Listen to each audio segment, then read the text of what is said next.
Voter దినోత్సవం సందర్భంగా ఈరోజు ఓటర్లందరికీ మా పర్యావరణ పరిరక్షణ సంస్థ మరియు నేషనల్ లోకల్ గవర్నమెంట్ ఛాంబర్ తరఫున శుభాకాంక్షలు తెలియజేస్తా ఉన్నాం. ఈ యొక్క ప్రజాస్వామ్య వ్యవస్థలో ప్రజల భాగస్వామ్యానికి ఉండేటువంటి ఎన్నికల ప్రక్రియలో ఓటరు తన ఓటును వినియోగించుకోవడం ద్వారా మాత్రమే ఈ యొక్క ప్రజాస్వామ్యం విజయవంతమవుతుందని చెప్పి మేము బలంగా నమ్ముతా ఉన్నాం.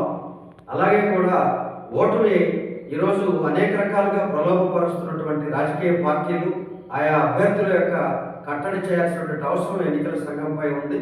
అలాగే ఓటుకు ప్రలోభపడి తన ఓటుని దుర్వినియోగం చేస్తున్నటువంటి ఓటరు యొక్క నిర్లక్ష్యం కూడా ఈరోజు ప్రజాస్వామ్యం అతివంతంగా విఫలమవడానికి కారణమవుతుందని చెప్పి మేము తెలియజేసుకుంటూ, ఓటుని ప్రతి ఒక్కరూ ఓటరు ఆదాయంగా కాకుండా దాన్ని ఆయుధంగా మార్చుకొని తమ జీవితంలో భవిష్యత్తులో తరాలకు కూడా మంచి జరగాలన్న ఆలోచనతో తమ ఓటుని సద్వినియోగం చేయాలని చెప్పి మేము నేషనల్ లోకల్ గవర్నమెంట్ ఛాంబర్ అందరినీ కోరుతా ఉంది.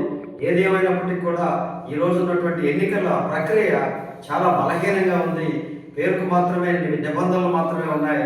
విధానాలన్నీ కూడా ప్రలోభ పెట్టే విధంగా ఉన్నటువంటి ఈ యొక్క ఎన్నికల ప్రక్రియని ఎన్నికల సంఘం కట్టడి చేయాలని అనేక సంస్కరణల ద్వారా ఎన్నికల ప్రక్రియ సజావుగా నిజాయితీగా నిక్కచ్చిగా జరిగేటట్లుగా ఈ యొక్క విధానాన్ని నిర్ణయించాలని చెప్పి నిర్మించాలని చెప్పి మేము యొక్క భారత ప్రభుత్వానికి అలాగే ఆ యొక్క ఉన్నత న్యాయస్థానాన్ని కూడా కోరుతూ, ఓటరు చైతన్యం కావాలి.